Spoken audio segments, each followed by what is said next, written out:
പിതാവിൻ്റെയും പുത്രൻ്റെയും പരിശുദ്ധാത്മാവിൻ്റെയും നാമത്തിൽ ആമേൻ. എൻ്റെ പ്രിയപ്പെട്ടവരെ, ഇന്ന് ഏപ്രിൽ 20 തിങ്കളാഴ്ച.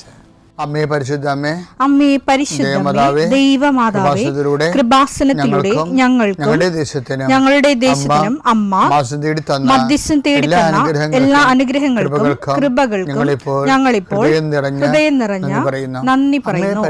അമ്മേ പരിശുദ്ധമേ, ദൈവമാതാവേ, 2004 ഡിസംബർ 7 ഉച്ചകഴിഞ്ഞ് 2:30 കൃപാസനത്തിൽ സംഭവിച്ച അമ്മയുടെ പ്രത്യക്ഷപ്പെടലിനെ കുറിച്ച് തിരുസഭയ്ക്ക് സമർപ്പിച്ചിരിക്കുന്ന പഠനരേഖകളുടെ മേൽ സഭാത്മകമായ പഠനം ആരംഭിക്കുവാൻ ഞങ്ങൾ പ്രാർത്ഥിക്കുന്നു.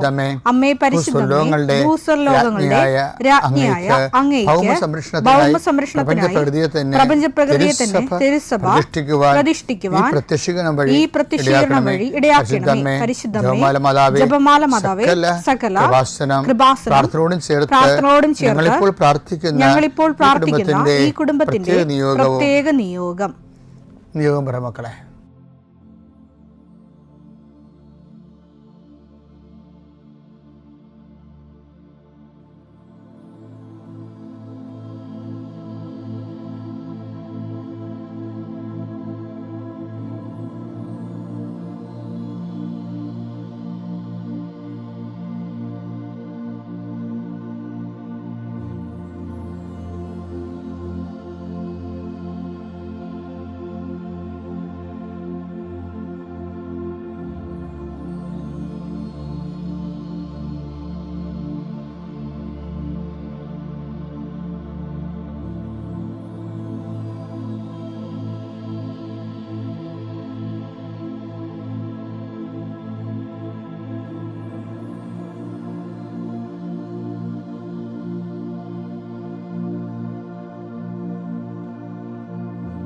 അമ്മയുടെ പ്രത്യക്ഷീകരണത്തിന്റെ ഈ അനുഗ്രഹവേളയിൽ ഞങ്ങൾക്ക് സാധിച്ചു തരുവാൻ കനിയണമേ. ആമേൻ. വിശ്വാസ പ്രമാണം. സർവശക്തനായ പിതാവും ആകാശത്തിന്റെയും ഭൂമിയുടെയും സൃഷ്ടാവുമായ ദൈവത്തിൽ ഞാൻ വിശ്വസിക്കുന്നു. അവിടുത്തെ ഏകപുത്രനും ഞങ്ങളുടെ കർത്താവുമായ ഈശോമിശിഹായിലും ഞാൻ വിശ്വസിക്കുന്നു. ഈ പുത്രൻ പരിശുദ്ധാത്മാവിനാൽ ഗർഭസ്ഥനായി കന്യകാമറിയത്തിൽ നിന്ന് പിറന്ന് പൊന്തിയോസ് പീലാത്തോസിന്റെ കാലത്ത് പീഡകൾ സഹിച്ച് കുരിശിൽ തറയ്ക്കപ്പെട്ട് മരിച്ച് അടക്കപ്പെട്ട് പാതാളങ്ങളിൽ ഇറങ്ങി മരിച്ചവരുടെ ഇടയിൽ നിന്ന് 3-ാം നാൾ ഉയർത്ത് സ്വർഗത്തിലേക്ക് എഴുന്നള്ളി സർവശക്തിയുള്ള പിതാവായ ദൈവത്തിന്റെ വലതുഭാഗത്തിരിക്കുന്നു. അവിടെ നിന്ന് ജീവിക്കുന്നവരെയും മരിച്ചവരെയും വിധിക്കുവാൻ വരുമെന്നും ഞാൻ വിശ്വസിക്കുന്നു. പരിശുദ്ധാത്മാവിലും ഞാൻ വിശ്വസിക്കുന്നു. വിശുദ്ധ കത്തോലിക്കാ സഭയിലും പുണ്യവാന്മാരുടെ ഐക്യത്തിലും പാപങ്ങളുടെ മോചനത്തിലും ശരീരത്തിന്റെ ഉയർപ്പിലും നിത്യമായ ജീവിതത്തിലും ഞാൻ വിശ്വസിക്കുന്നു. ആമേൻ. സുഖസ്ഥനായ ഞങ്ങളുടെ പിതാവേ, അങ്ങയുടെ നാമം പൂജിതമാകണമേ. അങ്ങയുടെ രാജ്യം വരണമേ. അങ്ങയുടെ തിരുമനസ് സ്വർഗത്തിലെ പോലെ ഭൂമിയിലും ആകണമേ. അന്നു വേണ്ടുന്ന ആഹാരം ഇന്ന് ഞങ്ങൾക്ക് തരണമേ. ഞങ്ങളോട് തെറ്റ് ചെയ്യുന്നവരോട് ഞങ്ങൾ ക്ഷമിക്കുന്നത് പോലെ ഞങ്ങളുടെ തെറ്റുകൾ ഞങ്ങളോടും ക്ഷമിക്കണമേ. ഞങ്ങളെ പ്രലോഭനത്തിൽ ഉൾപ്പെടുത്തരുതേ, തിന്മയിൽ ഞങ്ങൾ രക്ഷിക്കണമേ. ആമേൻ. നന്മ നിറഞ്ഞ മറിയമേ, സ്വസ്തി. കർത്താവ് അങ്ങയുടെ കൂടെ സ്ത്രീകളിൽ അങ്ങ് അനുഗ്രഹിക്കപ്പെട്ടവളാകുന്നു. അങ്ങയുടെ ഉദരത്തിൻ ഫലമായി ഈശോ അനുഗ്രഹിക്കപ്പെട്ടവനാകുന്നു. പരിശുദ്ധ മറിയമേ, തമ്പുരാന്റെ അമ്മേ, പാപികളായ ഞങ്ങൾക്ക് വേണ്ടി ഇപ്പോഴും ഞങ്ങളുടെ മരണസമയത്തും തമ്പുരാനോട് അപേക്ഷിക്കണമേ. ആമേൻ. എൻ്റെ കർത്താവേ, നിന്റെ ഉന്നതമായ നാമത്തിന് സ്തോത്രം ചെയ്യുന്നു.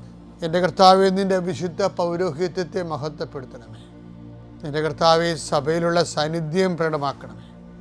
40 വർഷം ഞാൻ അർപ്പിച്ച കുർബാനയുടെ ഫലമായി കൃപാസനത്താറെ ജീവനോടെ പ്രത്യക്ഷപ്പെട്ട പരിശുദ്ധ അമ്മയുടെ മാധ്യസ്ഥതയിൽ നടന്ന 10,000-കണക്കിന് ഉടമ്പടി ധ്യാനത്തിൻ്റെയും ആരാധനയുടെയും ശക്തിയാൽ ഇപ്പോൾ പ്രാർത്ഥന കൂടുന്ന ഈ വെളുപ്പാങ്കാലത്തിൽ നിന്ന് പ്രാർത്ഥന കൂടുന്ന, അല്ലെങ്കിൽ എപ്പോഴാണോ സൗകര്യപ്പെടുന്നത്, ചില സമയത്ത് ചിലർക്ക് രോഗികൾ താമസമൊക്കെ പോകും എഴുന്നേക്കാൻ. ഇപ്പം കൂടുന്ന സമയത്ത് കർത്താവിൻ്റെ കൃപ 5:30 അച്ഛൻ കൂടാൻ പറഞ്ഞിരിക്കണത്. എല്ലാവരും തടിയെ ജീവനുള്ളവരെല്ലാം ആ സമയം തന്നെ കീപ്പ് ചെയ്യാൻ നോക്കണം. അപ്പം ചിലപ്പോൾ വിമാനത്തിലൊക്കെ ആയിപ്പോവും ആ സമയത്ത്, അല്ലെങ്കിൽ വാഹനത്തിലായിപ്പോവും. അപ്പോൾ ആ ഒരു എക്സെപ്ഷൻ ചിലപ്പോൾ ഉണ്ടാകും. അപ്പോൾ നമുക്ക് പറ്റുന്ന സമയത്താണ് കൂട്ടണത്. അങ്ങനെയുള്ളവർക്ക് മാത്രമേ എക്സെപ്ഷൻ ഉള്ളൂ. കർത്താവെ, ആ സമയത്ത് എപ്പോൾ കൂടിയാലും അങ്ങയുടെ മക്കളെ നീ ആശീർവദിക്കണം. കർത്താവെ, അങ്ങ് മാത്രമേ ഞങ്ങൾക്ക് ഒരു സന്ധിപ്പുള്ളൂ. നീയാണ് വഴി, നീയാണ് വാതിൽ. നിന്നിലൂടെ അമ്മയുടെ മധ്യസ്ഥത്തിൽ ഞങ്ങളുടെ ജീവിതം ഞങ്ങൾ പൂർണ്ണമായി അടിയറ വെച്ചിരിക്കുകയാണ്. കർത്താവെ, ശാരീരികമായി തളർന്നു കിടക്കുന്നവരുണ്ട്, ശാരീരികമായി രോഗാതുരര്, പനി പിടിച്ചിരിക്കുന്നവരും, കടലിൽ നിന്ന് പൊങ്ങാൻ പറ്റാത്തവരും, പൊങ്ങിയിട്ട് നീരും വെച്ചിരിക്കുന്നവരൊക്കെ ഉണ്ട്, വേദന ഉള്ളവരുണ്ട്. അവരെല്ലാം ദൈവമേ സ്പർശിക്കണമേ. കർത്താവെ, എവിടെ പോകാനാണെന്നും വിചാരിച്ചുകൊണ്ട് മനസ്സിടിഞ്ഞ് കിടക്കുന്നവരുണ്ട്. അവർ പോകുന്ന കാര്യങ്ങൾ നടക്കത്തില്ലാത്തത് കൊണ്ട് അവർക്ക് മനസ്സിന് പ്രയാസമുണ്ട്. ദൈവം, എങ്കിലും ഞാൻ അവരെ നിൻ്റെ നാമത്തെ ആസ്വദിക്കുകയാണ്. അവർ പോകും ദൈവമേ. അവിടെ കൂടെ അമ്മയെ, പരിശുദ്ധമ്മേ, അമ്മ പോകണം. സഞ്ചാരി മാതാവേ, അവരുടെ കഴിവ് കൊണ്ടല്ല, അവരെടുത്ത ഉടമ്പടിയുടെയും അവരിത്രയും നാൾ അവർക്ക് വേണ്ടി ഞങ്ങളെ പ്രാർത്ഥിച്ചിരിക്കുന്ന കൃപാസനത്തിൻ്റെ പ്രാർത്ഥനയുടെ അടിസ്ഥാനത്തിലും ആധാരത്തിലും ഓ ദൈവമേ, തന്നെ പറയാൻ കഴിവില്ലാത്തവർ, സഹായിക്കാൻ ആരുമില്ലാത്തവർ,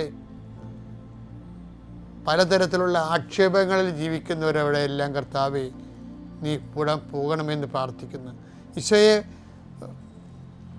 കുഞ്ഞുങ്ങൾ പരീക്ഷ എഴുതിയിട്ടുണ്ട്, മുതിർന്നവർ ഇൻ്റർവ്യൂ ഒക്കെ കഴിഞ്ഞിട്ടുണ്ട്, അവിടെ വലിയ ടെസ്റ്റ് കഴിഞ്ഞിട്ടുണ്ട്, ഓരോരോ തരത്തിലുള്ള പരീക്ഷ, PhD-ക്കാർ, അവിടെ വൈവകൾ, അവിടെ പ്രസൻറ്റേഷൻസ്, അതുപോലെ തന്നെ ഓരോരോ മേഖലകളിൽ പഠിച്ച് പരീക്ഷ എഴുതി കഴിഞ്ഞവർ, അതിൻ്റെ റിസൾട്ട് പ്രതീക്ഷിക്കുന്നവർ, കർത്താവേ, റിസൾട്ട് കിട്ടിക്കഴിയുമ്പോൾ ഇത്തിരി പഠിച്ചാൽ മതിയായിരുന്നു, ഇത്തിരി കിട്ടിയാലെന്നൊക്കെ ഓർത്ത് നിരാശപ്പെടാതിരിക്കാൻ കർത്താവേ, not by merit but by grace. ദൈവമേ, കുഞ്ഞുങ്ങളുടെ മക്കളുടെ കഴിവിനേക്കാൾ ഉപരി നിൻ്റെ കൃപ കൊണ്ട് അവർക്ക് സമർത്ഥമായ മാർക്ക് കിട്ടി അവർ പിടിച്ചു കയറാനുള്ള കഴിവ് അവർക്ക് നൽകണമെന്ന് പ്രാർത്ഥിക്കുന്നു. കർത്താവേ, ഞാൻ അങ്ങയുടെ നാമത്തിൽ പ്രാർത്ഥിക്കുന്നു. ജോലി സംബന്ധമായ കാര്യങ്ങൾ, വിൽക്കാത്ത തോട്ടങ്ങൾ, വിൽക്കാത്ത പാടങ്ങൾ, വിൽക്കാത്ത സ്ഥലങ്ങൾ വിറ്റുമാറുന്നതിന് വേണ്ടി പ്രാർത്ഥിക്കുന്നു. ഈശോയെ, പലതരത്തിലുള്ള ജീവിത ദുരിതങ്ങൾ, ഓരോരോ ഉദ്യമങ്ങൾ, സംരംഭങ്ങൾക്ക് വേണ്ടി വീട്ടിൽ നിന്ന് ഇറങ്ങിപ്പോകുന്നവർ, കടകമ്പോളം നടത്താൻ പോകുന്നവർ, നഷ്ടപ്പെട്ട ജോലി തിരിച്ചു കിട്ടാൻ വേണ്ടി പ്രാർത്ഥിക്കുന്നവർ, അതുപോലെ തന്നെ വ്യാപാര വ്യവസായങ്ങൾ, പുതുതായിട്ട് സംരംഭം ആരംഭിക്കാൻ പോകുന്നവർ, എല്ലാവരെയും ഈശോയുടെ നാമത്തിൽ ആശീർവദിക്കുന്നു. കർത്താവ്, യാത്ര ചെയ്യുന്നവർ, യാത്രയ്ക്ക് ഒരുങ്ങുന്നവർ, യാത്രയ്ക്ക് വേണ്ട രേഖകൾ ക്രമീകരിക്കുന്നവർ, എല്ലാവരെയും ഈശോയുടെ നാമത്തിൽ ആശീർവദിക്കുന്നു. എൻ്റെ കർത്താവിൻ്റെ ഉന്നതമായ നാമത്തിൽ ആരെങ്കിലും എൻ്റെ കാര്യം അച്ഛൻ പറഞ്ഞില്ലല്ലോ എന്നോർത്ത് വിഷമിക്കുന്നുണ്ടെങ്കിൽ തീർച്ചയായിട്ടും ദൈവപൈതലെ 7 ദിവസത്തിനുള്ളിൽ നിൻ്റെ വിഷയത്തിന് മേൽ ദൈവ തീരുമാനം ഉണ്ടാകും. എൻ്റെ കർത്താവിൻ്റെ ഉന്നതമായ നാമത്തിൽ, സഭയുടെ അധികാരത്തിൽ, കുരിശിൻ്റെ അടയാളത്തിൽ ദൈവശക്തി അതിനെ അനുഗ്രഹിക്കപ്പെടട്ടെ. പെന്തക്കോസ്ത യാത്രയാണ്. ആത്മീയ താരം നിക്കദേമൂസാണ്. നിക്കദേമൂസ് കർത്താവിൻ്റെ വർത്തമാനമെല്ലാം കേട്ടപ്പോൾ ചോദിച്ചത്, പ്രായമായി എനിക്ക് അമ്മയുടെ ഉദരത്തിൽ പ്രവേശിച്ച് വീണ്ടും ജനിക്കാൻ പറ്റുമോ? യോഹന്നാൻ 3:4. നിക്കദേമൂസ് ചോദിച്ചു, പ്രായമായ മനുഷ്യന് ഇതെങ്ങനെ സാധിക്കും? അമ്മയുടെ ഉദരത്തിൽ വീണ്ടും പ്രവേശിച്ച് അവന് ജനിക്കാൻ കഴിയുമോ? അപ്പോഴെന്താ പ്രശ്നം വെച്ച് കഴിഞ്ഞാൽ, നമ്മൾ ഇന്നലെ പറഞ്ഞ പ്രശ്നമാണ്, ഞാനത് ആവർത്തിക്കുന്നില്ല. ഇത് പക്ഷേ നിങ്ങൾ ശ്രദ്ധിക്കണം. ഈശോ പറയണത്, ഈശോ അതിനൊരു മറുപടി പറയും. യേശു പ്രതിവചിച്ചു, സത്യം സത്യമായി ഞാൻ നിന്നോട് പറയുന്നു, ജലത്താലും ആത്മാവിനാലും ജനിക്കുന്നില്ലെങ്കിൽ ഒരുവനും ദൈവരാജ്യത്തിൽ പ്രവേശിക്കുക സാധ്യമല്ല. പക്ഷെ ഇതിൻ്റെ ഷാർപ്പ് ആൻസർ ഏതാണെന്നറിയാമോ? അതായത് ആത്മാവിലും ജനിക്കണം, ആത്മാവും അത് ഞാൻ നിങ്ങളോട് പറഞ്ഞ വചനങ്ങൾ ആത്മാവും ജീവനുമാണ്.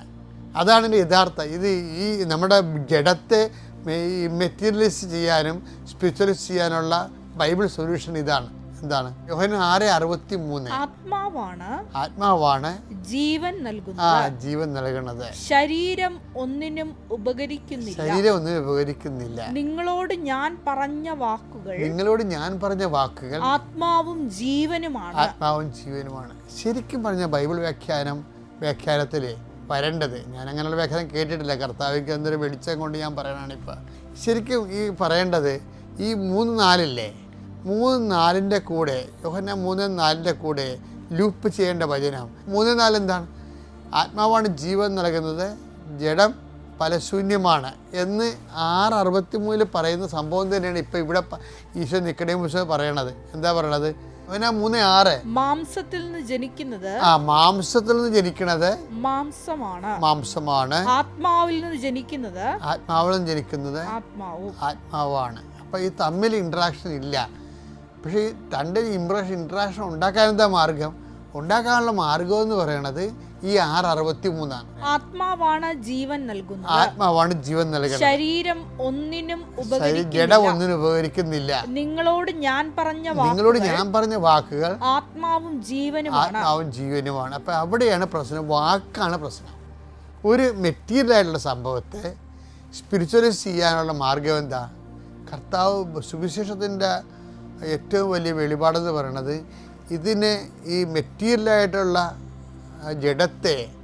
ജഡത്തെ സ്പിരിച്വലൈസ് ചെയ്യാൻ വേണ്ടിയുള്ള ഒരു പ്രോസസ്സ് എന്ന് പറയുന്നത് വചനമാണ്.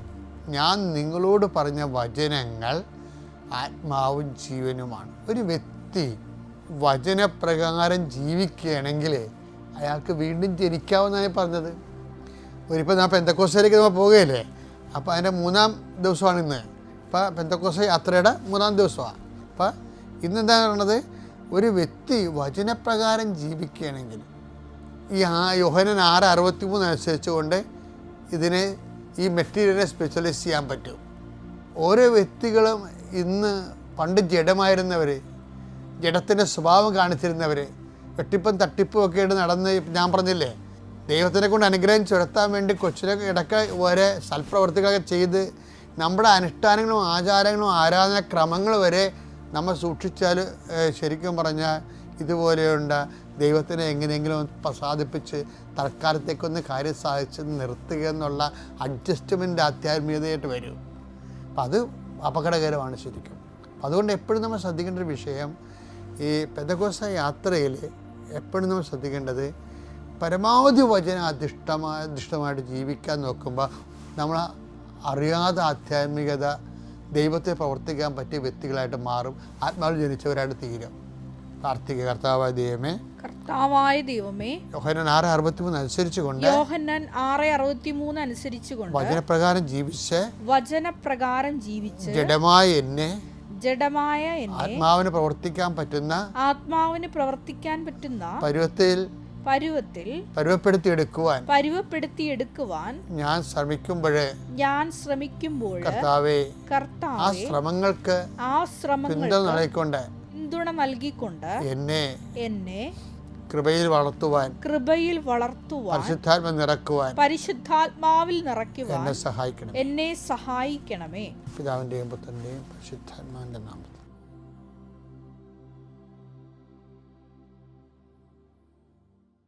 അത്യപൂർവ ദൈവാനുഭവങ്ങൾ ഇനി നിങ്ങൾക്കും സ്വന്തം. ഈ യൂട്യൂബ് ചാനൽ ഇതുവരെ സബ്സ്ക്രൈബ് ചെയ്തിട്ടില്ലെങ്കിൽ ഇപ്പോൾ തന്നെ സബ്സ്ക്രൈബ് ചെയ്യുക.